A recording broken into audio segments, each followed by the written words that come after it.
বিসমিল্লাহির রহমানির রহিম। সুপ্রিয় ষষ্ঠ শ্রেণীর শিক্ষার্থীরা, এসো লেখাপড়া করে চ্যানেলের পক্ষ থেকে তোমাদের অনেক অনেক শুভেচ্ছা। শিক্ষার্থীরা, আজ আমরা দেখব আমাদের প্রথম অধ্যায়ের আন্তর্জাতিক গণনার পদ্ধতি, ষষ্ঠ শ্রেণীর। দেখো 1.3 বলছে আন্তর্জাতিক গণনা পদ্ধতি। এই পদ্ধতিতে একক থেকে বিলিয়ন পর্যন্ত স্থানগুলো নিচের নিয়মে পরপর এভাবে সাজানো হয়। যেমন একক, দশক, শতক, হাজার, মিলিয়ন, বিলিয়ন। ঠিক আছে? তো এখন আমরা একক, দশক, শতক, হাজারের ঘরে অনূর্ধ্ব 3 অঙ্ক, মানে 3টা সর্বোচ্চ অঙ্ক পর্যন্ত এখানে লেখা যাবে হাজারের ঘরে, এবং মিলিয়নের ঘরেও 3 অঙ্ক বসবে, বিলিয়নের ঘরেও 3 অঙ্ক অনূর্ধ্ব বসানো যাবে। ঠিক আছে? তো একক, দশক, শতকের ঘরের অঙ্কগুলো আমাদের দেশীয় রীতিতেই পড়া হয় এবং লেখা প্রকাশ করা হয়। শতকের ঘরের বাম দিকের ঘরটি হাজারের, মানে এই শতকের ঘরের বাম দিকের ঘরটা হচ্ছে কি হাজারের। হাজারের ঘরে অনূর্ধ্ব 3 অঙ্ক বিশিষ্ট সংখ্যা লেখা যায়। মানে অনূর্ধ্ব বলতে সর্বোচ্চ 3 অঙ্ক পর্যন্ত লেখা যাবে, কম থাকলে কম লেখা যাবে, কিন্তু সর্বোচ্চ 3 অঙ্কর বেশি হাজারে করে লেখা যাবে না, এটা বুঝাইছে। তো বিশিষ্ট সংখ্যা লেখা যায়, যে সংখ্যা লেখা হয় তত হাজার পড়া হয়। যেমন উপরের প্রদত্ত ছকে হাজারের ঘরে লিখিত সংখ্যাটি 111 এবং পড়তে হয় 111,000, তাহলে 111,000। হ্যাঁ, আমরা এটা পড়বো কি 111,000। হাজারের ঘরের বাম দিকের গড় মিলিয়নের, এই যে এটা কিসের মিলিয়নের। এখানেও অনূর্ধ্ব আমরা 3 অঙ্ক, অনূর্ধ্ব মানে 3 অঙ্কের বেশি লেখানো যাবে না, কিন্তু কম থাকলে কম লেখা যাবে। তো এখানে এটা পড়া হবে 111 মিলিয়ন। ঠিক তদ্রুপভাবে তার বামে যেটা রয়েছে সেটা হচ্ছে বিলিয়ন। এখানেও আমরা 3 অঙ্ক অনূর্ধ্ব সর্বোচ্চ 3 অঙ্ক লিখতে পারবো। ঠিক আছে? আচ্ছা, এই আন্তর্জাতিক পদ্ধতি কাকে বলে? কোনো সংখ্যা শুদ্ধভাবে ও সহজে পড়ার জন্য যে রীতিতে ডান দিক থেকে 3 অঙ্ক পরপর কমা বসানো হয় তা হচ্ছে আন্তর্জাতিক পদ্ধতি। হ্যাঁ, আমরা দেশীয় রীতিতে প্রথম বাম দিক থেকে 3 অঙ্ক পর কমা বসিয়েছি, তারপরে হচ্ছে 2 অঙ্ক পরপর কি বসেছি? কমা বসাইছি ডান দিক থেকে। তো এখানেও কোনো সংখ্যা শুদ্ধভাবে সহজে পড়ার জন্য যে রীতিতে ডান দিক থেকে 3 অঙ্ক পরপর কমা বসানো হয় তাকে আন্তর্জাতিক গণনা পদ্ধতি বলে। আচ্ছা, তো আমরা এখানে উদাহরণ একটা অঙ্ক দেখি। দেখো যে উদাহরণ, আন্তর্জাতিক পদ্ধতিতে কথায় লেখো এই সংখ্যাটা। হ্যাঁ, তো আমরা যেটা লিখবো, দেখো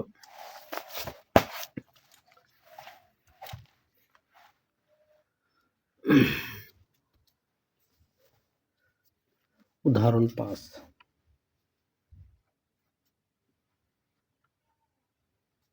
উদাহরণ 5, ওকে। আন্তর্জাতিক পদ্ধতিতে কথায় লেখো।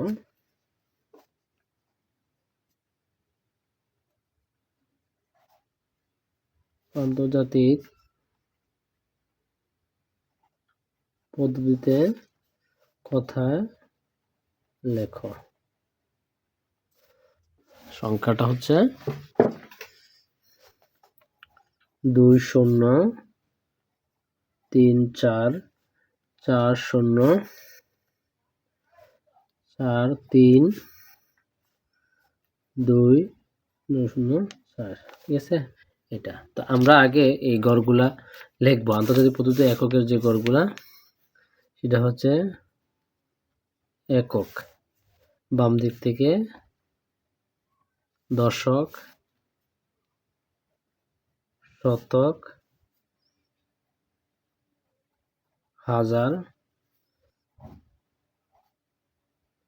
মিলিয়ন, তারপর হচ্ছে বিলিয়ন। আচ্ছা, আমরা জানি এককের ঘরে দেশীয় রীতি অনুযায়ী এক সংখ্যায় বসবে।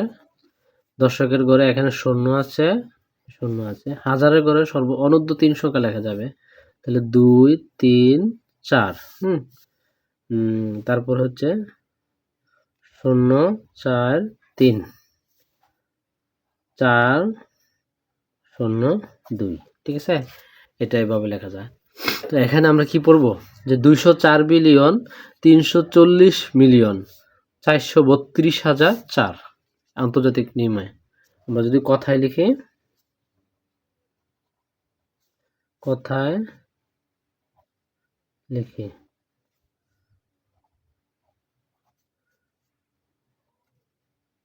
204,000,000,4 বিলিয়ন।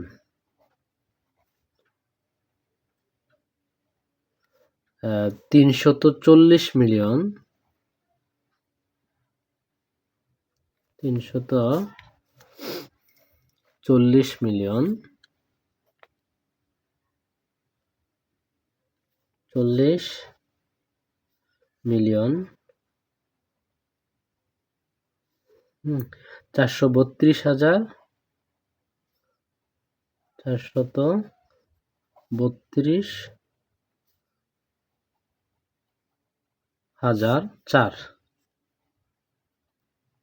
এটা হচ্ছে আমাদের সংখ্যাটা, ঠিক আছে।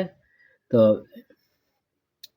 204,340,432,004 এটাই হচ্ছে আমাদের সংখ্যাটা।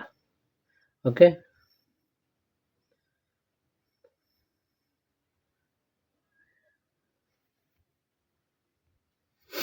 শিক্ষার্থীরা দেখো, জহ নম্বরের যে অঙ্কটা সেটা আন্তর্জাতিক পদ্ধতিতে আমাদের অনুশীলনের জহ, সেটা বলছে যে 50 বিলিয়ন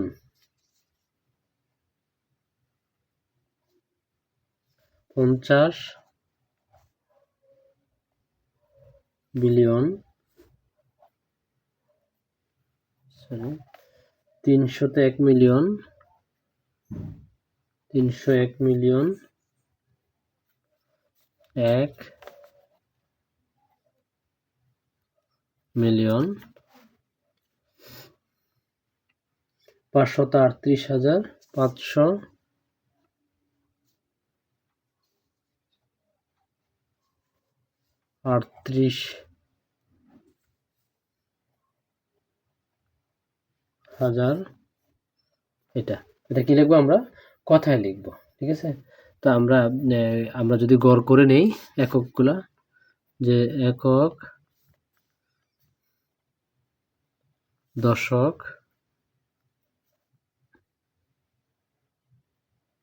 শতক,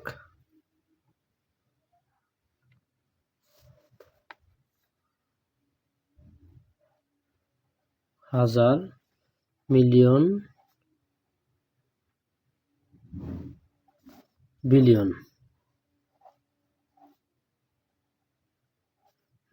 55 বিলিয়ন, কত বলছে? 55 বিলিয়ন। তাহলে জাস্ট এখানে বিলিয়ন করে আমরা কি লিখবো? 55 বিলিয়ন। 301 মিলিয়ন, 3 অঙ্ক অনুর্ধ, মিলিয়ন করো 301 মিলিয়ন। তারপরে বলছে 538,000, 538,000, 301 মিলিয়ন 538,000, ওগুলোতে আমরা 16 দিয়ে বলবো, ঠিক আছে। তাহলে সংখ্যাটি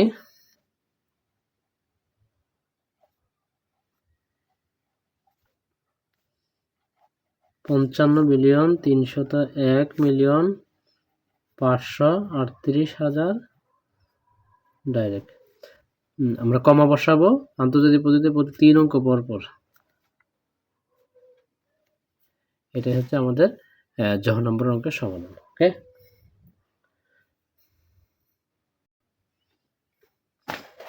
তারপর দেখো শিক্ষার্থীরা, আমরা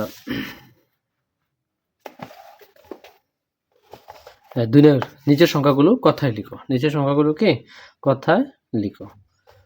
তো ক নম্বরে 2 এর ক, 2 এর ক বলছে 45,789, প্রথমটা ক। তো আমরা এটা যদি কথায় লিখি,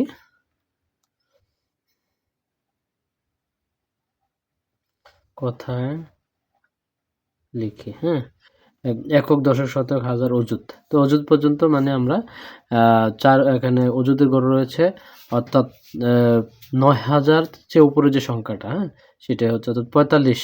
আমরা যদি কমা ব্যবহার করি, এটা 45,789, 45,789, এটা। তারপর হচ্ছে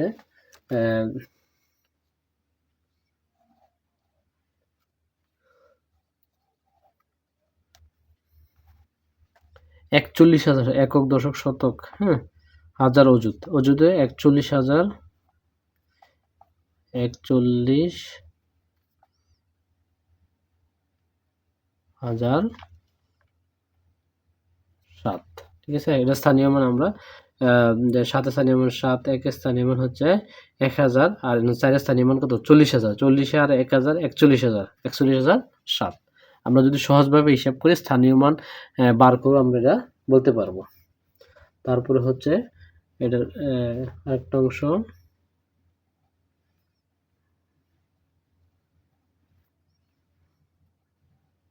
তাহলে এটা আমরা গুনবো একক দশক শতক হাজার অযুত লক্ষ, এটা আবার লক্ষ থেকেছে, তাহলে 8,91,071। এক স্থানীয় মান 1, 7 স্থানীয় মান হচ্ছে 70, তার মানে 71। এখানে এক স্থানীয় মান হচ্ছে 1000, হ্যাঁ, এনে 9 স্থানীয় মান হচ্ছে 90,000, তাহলে 91,000। 8 স্থানীয় মান মানে 8 লক্ষ, 8,91,071, 8,91,000।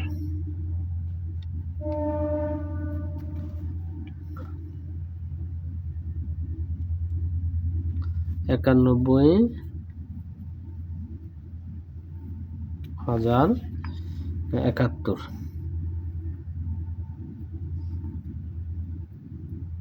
8,91,071, ঠিক আছে। তারপর আমরা খ করব।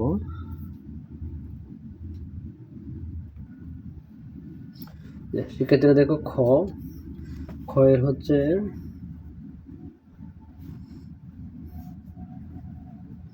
একক দশক শতক হাজার অযুত 20,078, কমা 790678, একক দশক শতক হাজার অযুত লক্ষ, এখানে 7,90,678।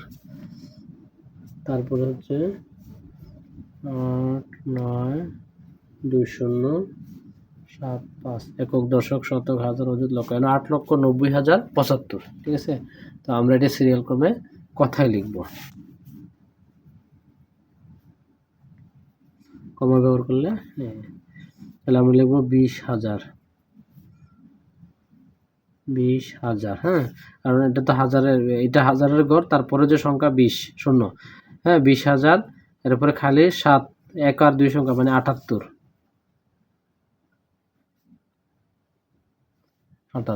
ওকে। তারপরে হচ্ছে আমরা কমা ব্যবহার করে দেখো একক দশক শতক হাজার, হাজারের গড় খালি, তাহলে অযুতের গড় হচ্ছে 9, তাহলে 90,000, লক্ষের গড় 7, 7,90,678, 7,90,000, 90,678,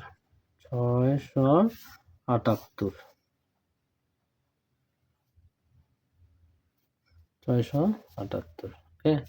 তারপর হচ্ছে